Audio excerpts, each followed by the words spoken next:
Class 7 geography lesson 2 inside the earth पृथ्वी की आंतरिक संरचना या internal structure of the earth पृथ्वी की आंतरिक संरचना। Now after interior of the earth surface, now next one is the structure of the earth पृथ्वी की संरचना। Our earth consist of several concentric cells और layers like the layers of an onion। कहने का मतलब है कि हमारी पृथ्वी में कई संकेंद्रित गोले या एक प्याज की परतों जैसी परत होती है। We may broadly classify this layer as the crust, mantle and core। हम इन परतों को मोटे तौर पर क्रस्ट, मेंटल और कोर के रूप में वर्गीकृत कर सकते हैं। Now the crust, the surface of the earth consist of rocks of various types. Crust पृथ्वी की सतह में विभिन्न प्रकार की चट्टानें। These rocks form a very thin layer known as the crust or the lithosphere।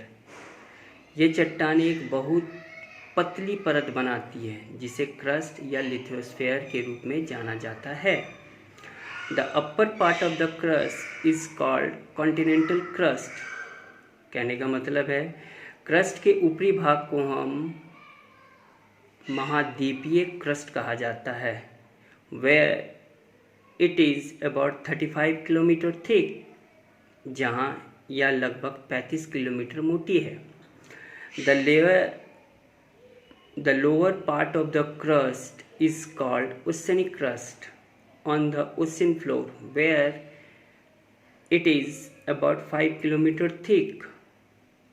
Crust के निचले हिस्से को समुद्र के फर्श पर समुद्री क्रस्ट कहा जाता है, जहाँ यह लगभग 5 किलोमीटर मोटी है। The continental crust is made of silica and aluminium, hence it is also called sial. महाद्वीपीय क्रस्ट सिलिका और एल्युमिनियम से बना है, जिसे हम सियाल कहते हैं। Next, the oceanic crust is made up of silica and magnesium. It is therefore called सीमा।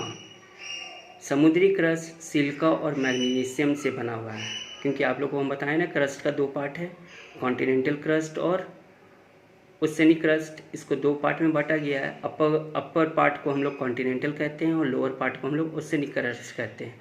तो कॉन्टिनेंटल क्रस्ट जो है, महाद्वीपीय क्रस्ट जो है, वो मुख्य रूप से हल्के तत्वों से बना हुआ है, जिसको हम लोग सिलिका और एल्युमिनियम कहते हैं। ठीक है, यही 2 तत्वों से मिलकर के हमारा कॉन्टिनेंटल क्रस्ट बना है। जबकि ओशियनिक क्रस्ट जो है वो मुख्य रूप से सिलिका और मैग्नीशियम से बना हुआ है, जिसको हम लोग सीमा कहते हैं। सीमा दैट Si + Ma। Si मतलब सिलिका और Ma मतलब magnesium. The average density of the crust is about 3 ग्राम पर क्यूबिक सेंटीमीटर। क्रस्ट का औसत घनत्व लगभग 3 ग्राम प्रति क्यूबिक सेंटीमीटर है।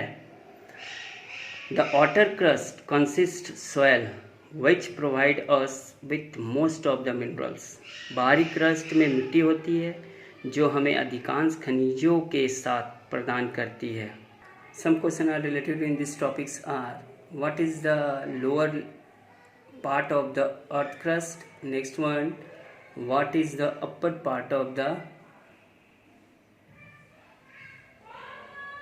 upper crust? That means what is the upper part of the earth crust? आपको ये 2 क्वेश्चन बनाना है। इसके बाद का जो है मेंटल, वो नेक्स्ट वीडियो में हम बताएंगे कि मेंटल, ये तो क्रस्ट के बारे में था कि ये this figure so that different structure of the earth, crust, mantle, core। Okay, crust को हम लोग 2 भाग में बांटते हैं, अपर क्रस्ट और लोअर क्रस्ट। अपर क्रस्ट को हम लोग कॉन्टिनेंटल क्रस्ट कहते हैं और लोअर क्रस्ट को हम लोग ओशनिक क्रस्ट कहते हैं। दोनों का संरचना जो है विभिन्न प्रकार के तत्वों से हुआ है, जिसमें मुख्य रूप से अगर हम बात करते हैं अपर क्रस्ट का, कॉन्टिनेंटल क्रस्ट का, तो वो मुख्य रूप से सियाल कहते हैं। सियाल दैट मीन्स सिल्क और एल्युमिनियम। ओशनिक क्रस्ट इसका भी दो है तत्व, जिसमें सीमा कहते हैं, सियाल और मैग्नीशियम, सिल्क और मैग्नीशियम। ओके।